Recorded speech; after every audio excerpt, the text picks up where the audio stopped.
can think of a number of students that I feel like I've worked with and they have really blossomed. There are a few, though, that really stand out.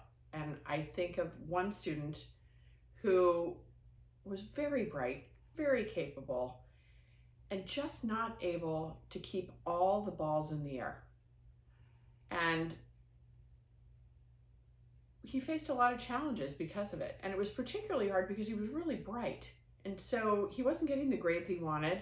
He wasn't able to do as well on things as he thought he should be doing and he should have been. And we slowly worked together through a series of trial and error to figure out what things were going to work for him and what weren't. I mean, for instance, we tried a file effects system, which was very popular at the time, which is essentially a notebook with a calendar in it and color tabbing things. It was too many steps for him. He couldn't do it and he couldn't keep track of it. So then it just became another area of failure for him, and that was not what we were looking for. So slowly together we figured out ways to not only organize him, but to have him manage his time and manage his work in ways that made him successful.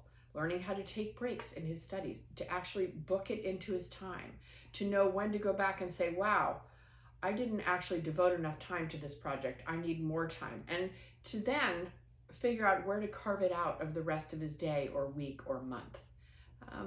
Another thing was learning how to ask for help. I think very often students become ashamed to ask for help from teachers and family and friends.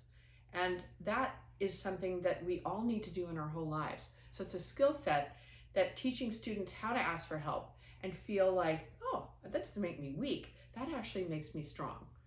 But that also is not a panic reaction. So teaching students how to say, wow, I'm going to need some help with this, and I'm going to have to schedule time with my teacher. And that means I'm going to need to go with questions about what I need to actually do. I can't just show up in their office or their classroom with a big mess and have them figure it out. I have to go with specific questions, and therefore I will get the support I need. And to understand that they are worthy of that support.